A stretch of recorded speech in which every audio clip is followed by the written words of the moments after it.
देवाभाऊ उद्देशीय सेवाभावी संस्थेमार्फत स्वखर्चाने महिनाभर गावागावात फिरवला जाणार जनजागृती रथ। रस्ता सुरक्षा अभियान 2024 अंतर्गत वाहतूक नियमांची करण्यात येणार जनजागृती।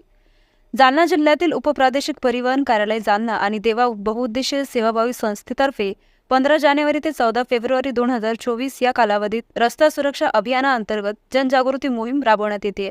रस्त्यावर होणाऱ्या अपघातांचे प्रमाण कमी व्हावे या हेतूने देवा बहुउद्देशीय सेवाभावी संस्थेमार्फत स्वखर्चाने जिल्हाभरात फिरवलं जाणार आहे। त्याचबरोबर वाहतूक नियमांबाबत वाहनधारकांमध्ये जनजागृती करावी, रस्त्यावर वाहन चालवताना काय काळजी घ्यावी याबाबत मार्गदर्शन करण्यासाठी हा रथ महिनाभर गावागावात जाणार आहे। वाहनधारकांनी वाहन चालवताना वाहतूक नियमांचे पालन करावे, दुचाकी चालवताना हेल्मेटचा वापर करावा, तसेच चारचाकी वाहन चालवताना सीट बेल्ट लावावे आणि आपल्या जीवाची काळजी घ्यावी असे आवाहन उपप्रादेशिक परिवहन कार्यालय जालना आणि देवा बहुउद्देशीय सेवाभावी संस्थेचे अध्यक्ष आत्माराम मुंडे यांनी केले आहे।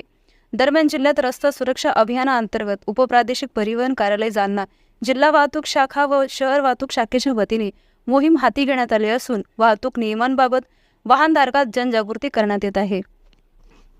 सर मला सांगा की बसस्थानक परिसरात त्या तुम्ही जनजागृती करताय रथच्या माध्यमातून। रस्ता सप्ताह सुरक्षा 2024 या निमित्ताने आम्ही देवा बहुउद्देशीय सेवाभावी संस्थेमार्फत आम्ही पूर्ण महिनाभर जो 15 जानेवारी ते 14 फेब्रुवारी 2024 पर्यंत रस्ता सप्ताह सुरक्षा जो राबविला जात आहे याच्यामार्फत आम्ही आमच्यातर्फे हा रथ आम्ही पूर्ण महिनाभर फक्त यासाठी फिरणार आहे की रस्त्यावर जे अपघात होतात हे अपघाताचं प्रमाण कुठंतरी कमी व्हावं ह्याच हेतून आम्ही हा रथ पूर्ण महिनाभर आपल्या जालना जिल्ह्यामध्ये फिरवणार आहोत आणि याचं कुठलंही आम्हाला मोबदला काही नाही। आम्ही हा स्वखर्चाने आम्ही हा रथ फिरवणार आहोत आणि लोकांमध्ये जनजागृती करणार आहोत। याचा उद्देश तोच फक्त की रस्त्यावरती अपघात कमी होणे, जे की बिना हेल्मेटचे लोक चालतात, मोटरसायकल बिना हेल्मेटचे चालतात, कारमध्ये जर बसल्यानंतर बिना सीट बेल्टची गाडी चालतात, की लोकांना हीच माझी विनंती आहे, कळकळीची विनंती आहे की बाबा रस्त्यावर चालताना आपण हेल्मेटचा वापर करा,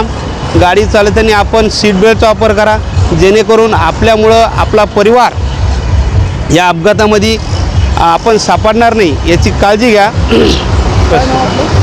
माझं नाव आत्माराम मुंडे, मी देवा बहुउद्देशीय सेवाभावीचा अध्यक्ष आहे।